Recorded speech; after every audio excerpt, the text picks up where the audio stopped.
नमस्कार. गीता रहस्यातील विचारदर्शन याचा मागोवा आपण घेतो आहोत. तिसऱ्या प्रकरणामध्ये लोकमान्य टिळकांनी कर्मयोगशास्त्र या शास्त्रावर प्रकाश टाकलेला आहे. प्रकरण तिसरे, यामध्ये त्यांनी कर्म म्हणजे काय, योग म्हणजे काय आणि शास्त्र म्हणजे काय अशा तीनही संकल्पनांचा विचार आपल्यासमोर मांडलेला आहे. त्यापैकी कर्म म्हणजे काय यावरचा विचार आज आपण जाणून घेणार आहोत. कोणते कर्म करावे आणि कोणते करू नये असा जेव्हा प्रश्न पडतो, त्यावेळी त्या अडचणीतून सुटण्यासाठी मदत करणारं जे शास्त्र असतं ना, त्या शास्त्राचं आपल्याला महत्त्व समजत असतं. गीताशास्त्र म्हणजेच कर्मयोगशास्त्र आहे आणि ते अतिशय महत्त्वाचं शास्त्र आहे.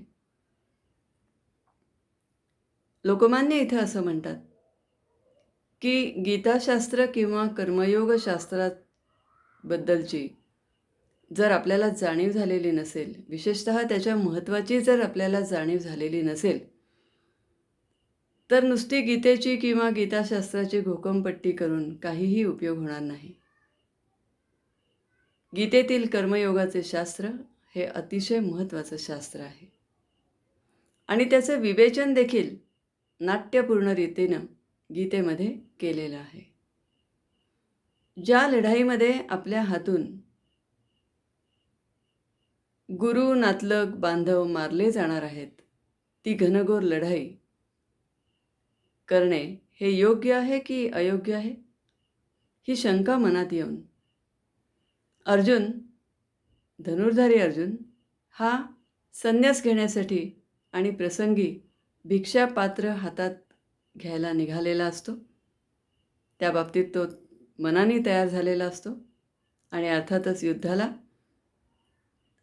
युद्ध करण्यासाठी तो अजिबात तयार नसतो. अशा वेळी प्राप्त कर्तव्य सोडून हे काय तुझ्या मनात आलेलं आहे? प्राप्त कर्तव्य सोडून देणे हे वेडेपणाचे आणि दुबळेपणाचे लक्षण आहे. त्यामुळे स्वर्गप्राप्ती तर दूरच, उलट तुझी दुष्कीर्ती मात्र होईल, असा सर्वसामान्य युक्तिवाद गीतेमध्ये सुरुवातीला भगवान श्रीकृष्ण करतात. पण त्यानंतरही जेव्हा अर्जुनाचे समाधान होत नाही, त्यावेळेला ते म्हणतात, ज्यांचा शोक करू नये त्याचा तू शोक करतोस आणि ब्रह्मज्ञानाच्या बाता मारतोस, असा थोडासा उपहास करून मग भगवान श्रीकृष्ण अर्जुनाला कर्मज्ञानाचा उपदेश करतात. कधीकधी कर्म हे करावे की करूच नये या द्वंद्वामध्ये माणूस पडतो, किंवा कधीकधी हे कर्म करावे की ते कर्म करावे अशा प्रकारच्या प्रश्नांच्या द्वंद्वात माणूस पडतो. अशा वेळी कर्म करणे सोडून द्यावे का?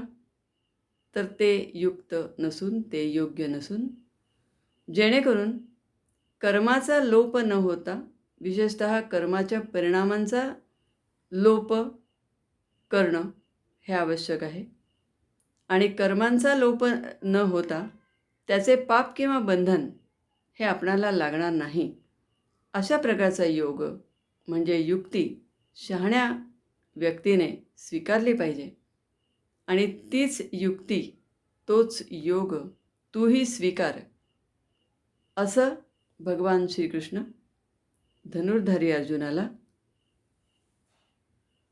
सांगत राहतात.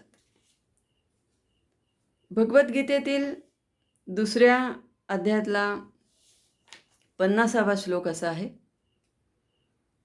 बुद्धियुक्तो जहातीह उभे सुकृत दुष्कृते तस्मात् योगाय युज्यस्व योगः कर्मसु कौशलम.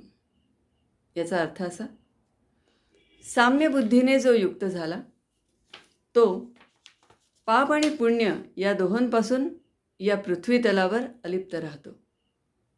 म्हणून हे अर्जुना, तू योगाचा आश्रय घे. पापपुण्य न लावून घेता कर्मे करण्याची जी चतुराई आहे, जे कौशल्य आहे, जी युक्ती आहे ना, तिलाच योग म्हणजे कर्मयोग म्हणतात, असे भगवंतांचे अर्जुनाला महत्त्वाचे सांगणे आहे. गीता भाष्यकार टिळक या योगालाच कर्मयोग म्हणतात आणि गीतेत सांगितलेल्या या शास्त्राला ते कर्मयोग शास्त्र म्हणतात. गीतेचं रहस्य लोकमान्यांना मर्मग्राहीपणे आणि पूर्णपणे कळलेले होते आणि असे तसेच त्यांचे प्रतिपादनही होते. म्हणून त्यांनी आपल्या गीता रहस्य या ग्रंथाला कर्मयोगशास्त्र असंही नाव दिलेलं आहे. या कर्मयोगशास्त्रात विविध कर्मांच्या तारतम्याचा विचार प्रामुख्याने केला गेलेला आहे. माणसाने केलेली कर्मे ही त्याच्या पुढच्या जन्मासाठी त्याला बंधनकारक असतात. या गृहीतकावर कर्मयोगशास्त्र आधारलेलं आहे. त्याचा पुढचा जन्म चांगला आहे का वाईट आहे, किंवा तर किंबहुना तो कसा असणार आहे, हे त्याच्या या जन्मातील पृथ्वीतलावर त्याने केलेल्या चांगल्या किंवा वाईट कर्मांवरून ठरणार असते. ईश्वर प्राप्तीसाठी फक्त पापांपासूनच मुक्तता हवी असते असे नव्हे, तर पुण्याच्याही पलीकडे जायला हवे, जाता आले पाहिजे. कारण मोक्ष ही जी संकल्पना आहे ती सर्व जन्मांपासून सुटका या अर्थाची आहे. मागच्या वेळेला आपण हे पाहिलं आहे की जी चेन आहे, बर्थ आणि रिबर्थ, बर्थ डेथ, पुन्हा रिबर्थ, पुन्हा डेथ, पुन्हा जन्म, ही जी जन्माजन्मांची जी चेन आहे, साखळी आहे, ती तोडणं, त्याच्यातून सुटका होणं म्हणजे काय, तर त्यालाच मोक्ष असं म्हणतात.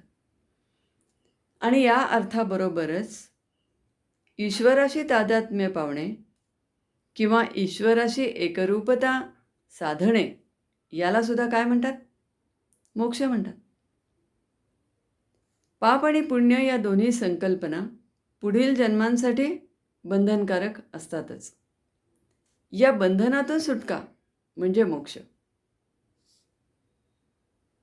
सुटका म्हणजे मोक्ष आणि दुसरं म्हणजे ईश्वरप्राप्ती म्हणजे देखील मोक्ष. या ईश्वराच्या प्राप्तीसाठी गीतेमध्ये किमान 4 मार्ग सांगितलेले आहेत. कोणते? ज्ञानयोग, राजयोग, कर्मयोग आणि भक्तियोग. गीतेत सांगितलेले हे जे ईश्वर प्राप्तीचे मार्ग आहेत ते वेगवेगळ्या भाष्यकारांना त्यांच्या स्वतःच्या जीवनविषयक धारणेनुसार वेगवेगळे प्रतीत झाले आणि त्याचा त्यांनी पुरस्कार केला. त्या त्या काळात त्यांनी त्या त्या मार्गाचे म्हणजे स्वतःच्या मार्गाचे प्रतिपादन केलेले आहे आणि तेच गीतेचं सार आहे असं त्या त्या वेळेला त्यांच्याकडून सांगितलं गेलेलं आहे. हे आपण यापूर्वी पाहिलेलं आहे. गीता भाष्यकार टिळकांना गीता हा कर्मयोगाचा प्रतिपादन करणारा सर्वश्रेष्ठ ग्रंथ वाटला. या कर्मयोगाच्या शास्त्राची म्हणजेच गीतेची स्वतःची अशी एक परिभाषा आहे. त्यामध्ये कर्म म्हणजे काय, योग म्हणजे काय, योगी म्हणजे काय, योगशास्त्र म्हणजे काय, त्याचप्रमाणे धर्म, स्वधर्म, स्थिर बुद्धी, स्थितप्रज्ञ, क्षेत्रज्ञ विचार, सांख्यशास्त्र अशा अनेक पारिभाषिक संकल्पनांचा समावेश गीतेमध्ये आहे. त्या सर्व संकल्पनांची ओळख करून घेतल्याशिवाय गीतेचे कर्मयोगशास्त्र सुलभतेने समजावून घेता येत नाही. कर्मयोगशास्त्राच्या दृष्टिकोनातून गीता समजावून सांगताना लोकमान्य टिळक प्रथम कर्म या संकल्पनेची सविस्तर चर्चा करतात. कर्मयोगाचं शास्त्र समजून घेताना कर्म म्हणजे काय हा पहिला आपल्याला प्रश्न पडतो. कर्म हा शब्द कृ या धातूपासून निघालेला आहे आणि त्याचा अर्थ कृती करणे, हालचाल करणे असा आहे आणि तोच सर्वसामान्य अर्थ भगवद्गीतेतही अभिप्रेत आहे. लोकमान्य टिळक आग्रहानं सांगतात की हे मुद्दाम विशेषत्वानं सांगण्याचं कारण हेच की या शब्दाचे अर्थ इतर काही ग्रंथांमध्ये जे दिले गेलेत ते कधीकधी संकुचित देखील आहेत आणि ते अर्थ मनामध्ये घेऊन जर वाचकांच्या मनामध्ये म्हणजे गीता वाचकांच्या मनामध्ये संभ्रम निर्माण झाला तर गीता समजून येत नाही. उदाहरणार्थ जैमिनी यांनी वैदिक किंवा श्रौत यज्ञयाग करणे हाच प्राचीन धर्म आहे आणि यज्ञाचे कर्म हेच कर्म मानावे असे सूचित केले आहे.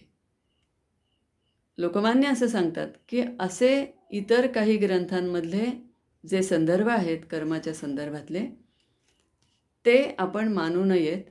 उलट कर्म या शब्दाचा ऑब्जेक्टिव्ह अर्थ, ऑब्जेक्टिव्ह मिनिंग आपण लक्षात घ्यावं. मग कोणता आहे तो अर्थ? तर अगदी साधा आहे. कर्म म्हणजे कृती करणे, कर्तव्य करणे.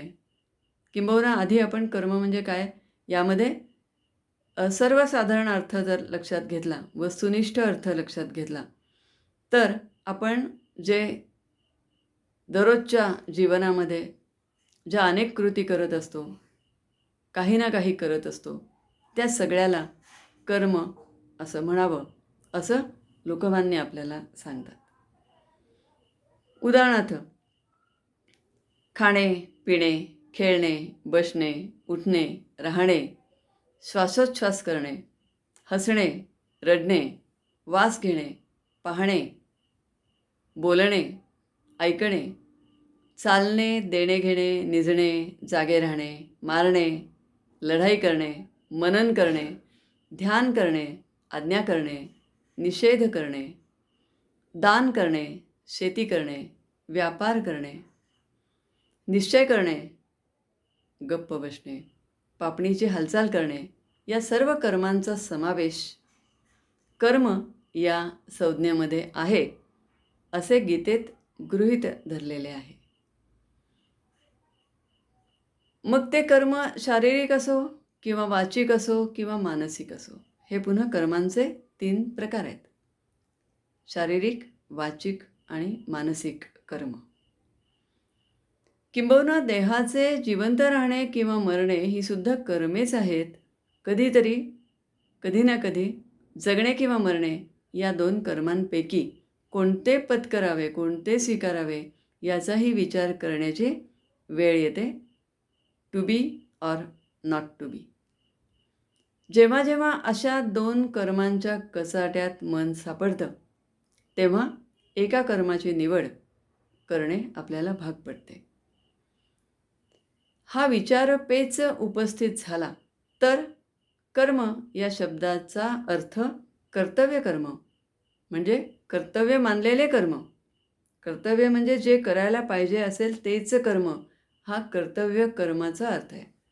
इतका वेळ आपण जे पाहिलं ते कर्माचे ऑब्जेक्टिव्ह अर्थ पाहिले. म्हणजे कर्म म्हणजे काय तर हे सगळ्या गोष्टी या अनेक कृती करणं म्हणजे कर्म. हा पहिला आपण ऑब्जेक्टिव्ह म्हणजे वस्तुनिष्ठ अर्थ ऑब्जेक्टिव्ह मिनिंग पाहिला.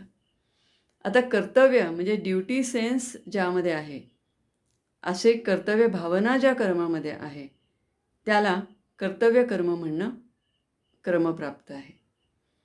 तर या अशा प्रकारच्या कर्तव्य असलेल्या कर्माला कर्तव्य मानलेले कर्म असं म्हणता येतं आणि यालाच विहित कर्म असं देखील म्हणतात. हा शब्द गीतेतला आहे. या विहित कर्माचा शोध ज्याचा त्यानेच घ्यायचा असतो. हा शोध घेताना गीता आपल्याला आणि आपल्या विचारांना दिशा देते.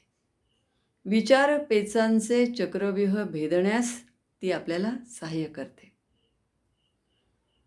तर आता असेच गीतेचे आणखीन कोणते कोणते, गीतेमध्ये सांगितलेले असे कोणते कोणते कर्मांचे प्रकार आहेत, तर ते आपण पाहूया. काही कर्मे ही नित्यकर्मे असतात, म्हणजे नित्यकर्म हा एक प्रकार झाला. काही कर्मे नैमित्तिक कर्मे असतात, हा त्याचा कर्मांचा दुसरा प्रकार झाला. आणि तिसरा जो प्रकार आहे तो आहे निषिद्ध कर्मे, हा तिसरा प्रकार झाला. ही सगळी कर्मसिद्धांत, ही सगळी कर्माची थिअरी आहे, हे लक्षात घेऊन जर आपण हा अभ्यास केला, हे अध्ययन केलं, तर आपल्याला कर्मसिद्धांत संपूर्णपणे व्यवस्थितपणे कळणार आहे, याबद्दल आपण खात्री बाळगली पाहिजे. तर आता यापैकी नित्यकर्मे कोणती, तर सर्वसाधारणपणे स्नानसंध्या करणे, पूजा करणे, ऑफिसला जाणे, ऑफिसमधील आवश्यक ती सगळी कामे करणे, त्यानंतर घरी परतणे, ही सगळी आपली नित्यकर्मे झाली. आता काही कर्मे ही नैमित्तिक कर्मे असतात, म्हणजे कशी, तर ती निमित्ताने अशी करावी लागतात. उदाहरणार्थ, अनिष्ट ग्रहांची शांती करणे किंवा प्रायश्चित्त स्वीकारणे, सत्यनारायण करणे, घरामध्ये सत्यनारायण करणे, अशा प्रकारची नैमित्तिक कर्मे देखील मनुष्य करत असतो. आणि तिसरा जो प्रकार मी आत्ता सांगितला होता तो आहे काम्य कर्मे. काम्य कर्मे म्हणजे काय, तर दशरथाने पुत्रप्राप्तीसाठी केलेला पुत्रकामेष्ठी यज्ञ, हा यज्ञ हे काम्य कर्माचे एक उदाहरण आहे. याबरोबरच अशीही काही कर्मे असतात की जी निषिद्ध कर्मे असतात, म्हणजे जी करू नये अशी कर्मे काही व्यक्ती करत असतात. उदाहरणार्थ दारूसेवन हे निषिद्ध कर्म आहे. तर कोणतंही कर्म करताना आपल्याला याची जाणीव पाहिजे की आपण हे नित्यकर्म करतो आहोत की नैमित्तिक करतो आहोत की काम्य कर्म करीत आहोत की निषिद्ध कर्म करीत आहोत. तर याची जेव्हा आपल्याला जाणीव जास्तीत जास्त सातत्याने होत राहील, तेव्हा आपण आपल्या स्वतःच्या कर्मांवर जास्तीत जास्त लक्ष केंद्रित करायला लागतो. आता आणखीन एक कर्माची उदाहरणं किंवा कर्मांचे प्रकार लक्षात घेताना आणखीन एक असं युनिट आहे की ज्याच्या आधारे आपण कर्मांचे दुसरे प्रकार पाहतो. असं काहीतरी एक निकष आहे की ज्याच्या आधारावर अजून एकदा पुन्हा कर्मांचे वेगळे तीन प्रकार पडतात. ते कोणते, तर गीतेमध्ये कर्म, अकर्म आणि विकर्म अशाही संकल्पनांचा उल्लेख केलेला आढळतो. 4थ्या अध्यायामध्ये हे उल्लेख आहे. मनुष्याने केलेली सर्व कामे म्हणजे कर्मे. आता अकर्म म्हणजे काय, तर अकर्म म्हणजे कर्म न करणे. निवृत्ती मार्गामध्ये हे असे अकर्म आपल्याला आढळून येते. कारण अकर्माचा अर्थ कर्मशून्यता असा लावला गेलेला आहे. लोकमान्यांच्या मते अशी कर्मशून्यता संभवतच नाही, कारण अशा व्यक्ती निदान पापणीची का होईना हालचाल करतातच. त्यामुळे ते जे अकर्म आहे किंवा ती जी कर्मशून्यता आहे, संन्यस्त व्यक्तीची कर्मशून्यता असते, ती प्रत्यक्षात घडूनच येत नसते. कारण का, तर निदान पापणीची हालचाल तरी आणि श्वासोच्छ्वाससुद्धा अशी व्यक्ती देखील करतच असते. त्यामुळे कर्मशून्यता संभवतच नाही. त्यामुळे अकर्म संभवत नाही. पण कधीकधी एखादं कर्म करायचं असेल तर त्या बाबतीमध्ये आपण थोडंसं मागे येतो आणि अशा वेळेला त्या कर्माच्या बाबतीत ते अकर्म असू शकतं, जेव्हा आपण ते कर्म करण्याला नकार देतो. म्हणजे योग्य कर्म असलं तरीसुद्धा जर आपण केलं नाही, उदाहरणार्थ परीक्षा हॉलमध्ये गेल्यानंतर आपण जर पेपरच लिहिला नाही, तर तुमचं काय? त्यावेळेला ते अकर्म होईल. जर पेपर लिहिला तर ते कर्म होईल. योग्य असलेलं कर्तव्य कर्म देखील होईल. तर ही कर्मशून्यता ही संभवत नाही असं जरी लोकमान्यांनी म्हटलेलं असलं तरीसुद्धा संन्यस्त वृत्ती असलेल्या व्यक्तींच्या बाबतीमध्ये ही कर्मशून्यता संभवत नाही असं त्यांचं विधान आहे. पण अकर्म नावाचा एक कर्माचा प्रकार म्हणा किंवा कर्मशून्यता ही आहे का नाही, ही घडते का नाही आपल्या हातून, तर घडून येते. अशा अर्थाने आपण अकर्माकडे पाहायचं असतं. आता आणखीन एक जो प्रकार आहे कर्मांचा तो आहे विकर्म. विकर्म ह्याचा अर्थ विपरीत कर्म, जे करू नये, अयोग्य आहे असे कर्म. उदाहरणार्थ आपण मगाशी पाहिलं की दारू सेवनाचं जे कर्म आहे ते विपरीत कर्म देखील आहे आणि निषिद्ध कर्म देखील आहे. त्यावेळेला आपण निषिद्ध कर्माचं ते उदाहरण म्हणून घेतलं आणि आत्ता आपण विपरीत कर्म या कर्माच्या एका प्रकाराचं उदाहरण म्हणून मी पुन्हा तेच उदाहरण सांगते आहे. दारू सेवनाचे कर्म. आणि याला काय म्हणायचं आपण? विपरीत कर्म किंवा विकर्म. विकर्म ही गीतेतली संकल्पना आहे आणि त्याचा मराठी अर्थ आहे विपरीत कर्म. आता आणखीन एक कर्माचा जो प्रकार आहे तो आहे निष्काम कर्म. निष्काम कर्म ही सुद्धा संकल्पना गीतेतून उचललेली आहे. निष्काम कर्म हा गीतेने सांगितलेला कर्माचा युक्त आणि योग्य प्रकार आहे. कर्माच्या चक्रव्यूहातून आणि कर्माच्या परिणामांमधून स्वतःला योग्य मार्गाने सोडवून घेण्याची जी उचित योग्य अशी युक्ती आहे, त्या युक्तीला योग म्हणतात आणि त्या योगाच्या शास्त्राला कर्मयोगशास्त्र असं म्हटलं जातं.